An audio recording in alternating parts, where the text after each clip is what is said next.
시청자 여러분 안녕하십니까? 소통으로 정책을 만들어가는 제주 장성철 TV 장성철입니다.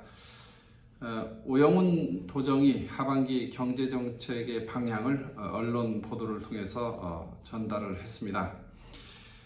오영훈 지사가 어제 7월 10일 날 오전에 집무실에서 도정 현안 공유 티타임을 가졌다고 알려졌는데요.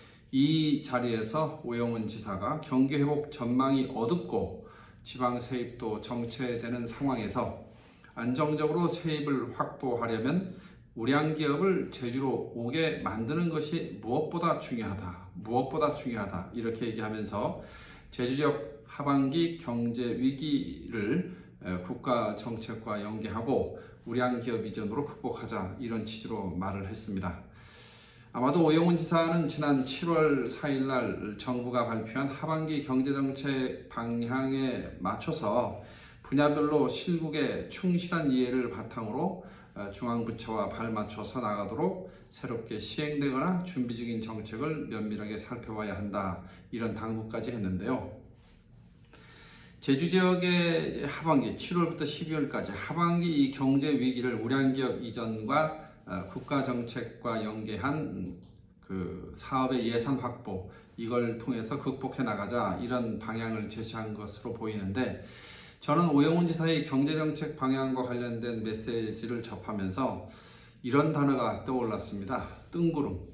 이게 손에 잡히지 않는, 잡을 수 없는 게 뜬구름이죠. 우리 손으로 잡을 수 없는 위치에 있는 구름, 그 뜬구름만 잡고 있다 이런 표현을 하면서 비판을 안 할 수가 없는데 오늘 저는 오영훈 경제위기 극복 그 뜬구름만 잡고 있다 이 제목으로 말씀드리려고 합니다.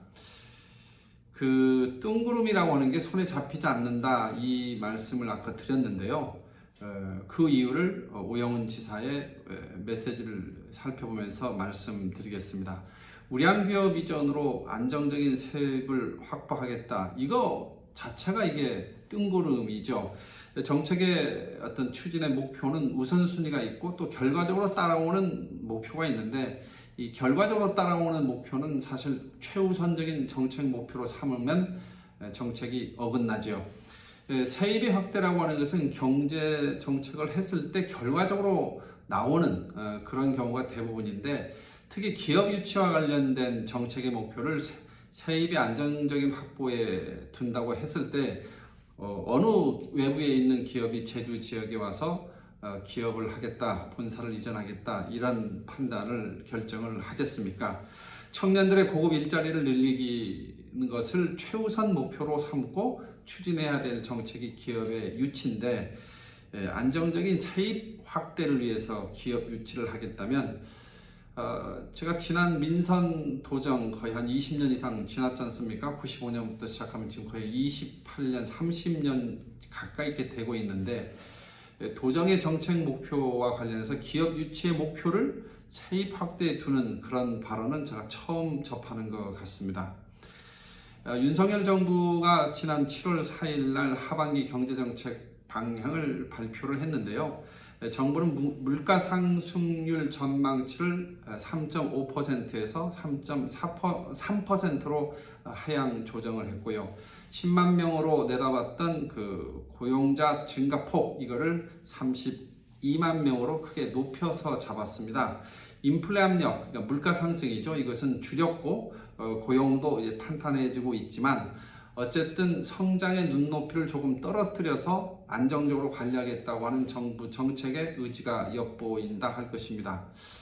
저는 오영훈 지사가 이런 윤석열 정부가 지난 7월 4일 날 발표한 경제정책 방향을 보고 하반기 제주 도정 차원에서의 경제위기 극복 방향을 제시한다고 했을 때 가장 먼저 최우선적으로 고려하고 분석해봐야 될 것이 물가 상승률이거든요. 정부의 경제정책 방향을 설정하는 그런 정책 발표를 함에 있어서도 물가 상승률을 가장 먼저 설명을 하는 이유가 거기에 있다고 봐야 할 겁니다.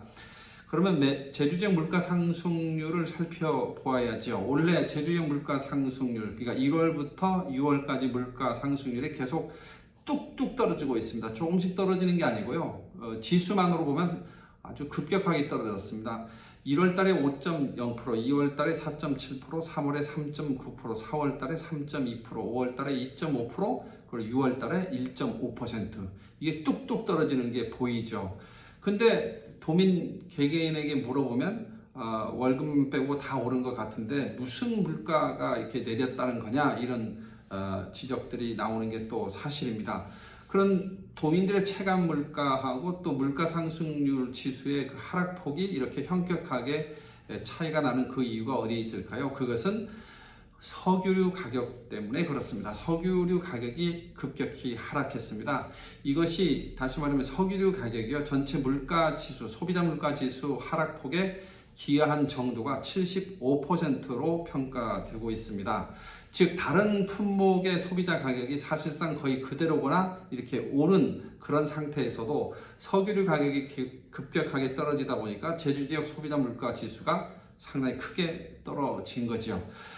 그렇기 때문에 지금 오영훈 도정에서 해야 될 일은 석유류 가격의 인하로 인해서 물가 상승률이, 물가 지수가 잡혔다 이렇게 생각할 것이 아니라 도민 개개인이 현재 고통 느끼고 피부로 그 힘든 그 원인을 찾아야 되는데, 소비자 물가와 관련해서 도민들이나 관광객들이 피부로 느끼는 체감 물가, 이거를 실제로 조사하고 이 체감 물가를 안정적으로 관리할 수 있는 물가 관리 정책을 내놔야 되는 거 아니겠습니까?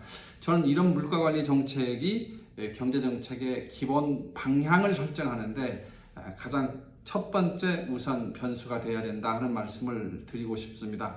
그런 측면에서 오영훈 지사가 경제정책 하반기 방향을 밝히면서 제주 지역의 소비자 물가 혹은 생산자 물가와 같은 물가 지수에 대해서 아무런 언급을 하지 않은 것은 결론적으로는 그 경제정책의 방향이 사상두각이고 뜬구름이고 그럴 수밖에 없는 그런 구조적인 문제점을 지니고 있다, 이런 비판을 하겠습니다.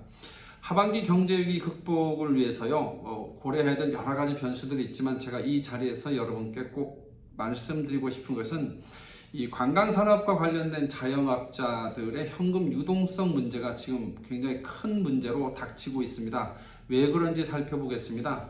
코로나19 시기에 제주 지역 관광 그 산업 자영업자들은 많은 그 경우에 있어서 코로나19 시기에 매출이 좀 괜찮았다 하는 그런 평가를 합니다. 상대적으로 육지에 비해서요. 그것은 왜 그러냐면 내국인 관광객들이 해외로 나갈 수 없었기 때문에 제주로 몰려들었고, 골프장을 비롯한 또 요식업을 비롯한 많은 업종들이 그 몰려드는 내국인 관광객으로 인해서 매출의 증대가 일어났다. 그렇기 때문에 어떤 면에서는 코로나19 시기에 제주 지역 관광산업 자영업자들은 큰 고통 없이, 다시 말하면 힘들긴 하지만 그래도 견딜만한 수준의 어떤 그런 상황에 처했었다고 보는데, 문제는 그런 매출이 일어나게 되면 세금을 언제 내냐 하면 소득세라고 하는 게 차기 년도에 5월 달에 소득세를 신고하고 세금을 납부를 합니다. 그러니까 2022년도에 매출액에 따른 소득세는 2023년 5월에 신고를 하고 세금을 내죠. 그런데 이 시기, 이 5월달, 현재 오늘 7월, 6월, 7월, 4월 2023년도 이 상반기에 제주 지역 관광산업 관련 자영업자들의 매출이 급격히 줄었습니다. 전부 내국인 관광객들이 상당수가 해외로 빠져나가고 있고, 실제로 골프장이 지금 영업이 어렵다 하는 그런 그 고통의 소리들이 나오고 있고요. 렌트카 마찬가지고 요식업 마찬가지입니다.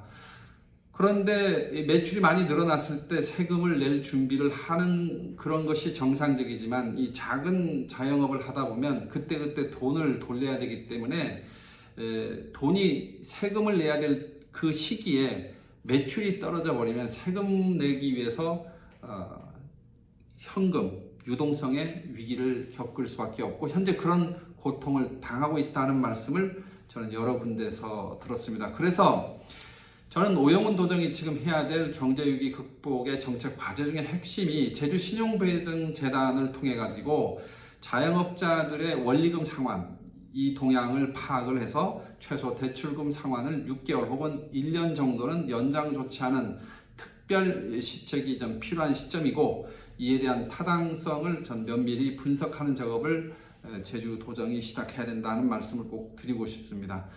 제가 왜 제주 신용보증재단을 꼭 집어서 얘기했느냐 하면 이 도지사의 업무 방향에 대해서 정해주는, 다시 말하면 도지사의 업무 방향 지시는요, 손에 잡혀야 됩니다. 손에 잡힐 수 있는 것으로 해야 됩니다. 뜬구름 같은 얘기, 허나마나한 얘기, 정책평론가들이 언론에 나가서 하는 얘기, 그런 거는 집행부서에서 가능한 줄이야지요. 그래야 부서와 기관이 원활하게 움직이면서 도정의 정책 업무들을 해나갈 수 있기 때문에 그렇습니다. 오영훈 지사가요, 정부의 하반기 경제정책 방향을 숙지해서 국비 사업을 꼼꼼하게 챙기면서 제주가 고민해온 현안을 해결하는 길을 찾아 나가야 한다, 이런 얘기를 했는데, 이것도 당위적인 얘기죠. 하나만한 얘기 아니겠습니까? 어떤 정책 방향과 연계해라, 이런 지시를 하든지, 아니면 어떤 정책 방향, 윤석열 정부의 정책 방향과 제주도정의 정책 과제와 연계할 것들을 한번 발굴을 해라, 이렇게 최소한 지시를 해줘야 업무가 돌아가지 않겠습니까? 일반적인 애매모호한 업무 지시로는 도정이 앞으로 나갈 수가 없고, 그렇게 되면 정책의 성과를 낼 수가 없고, 결과적으로 도민들이 피해를 볼 수밖에 없는 것 아니겠습니까?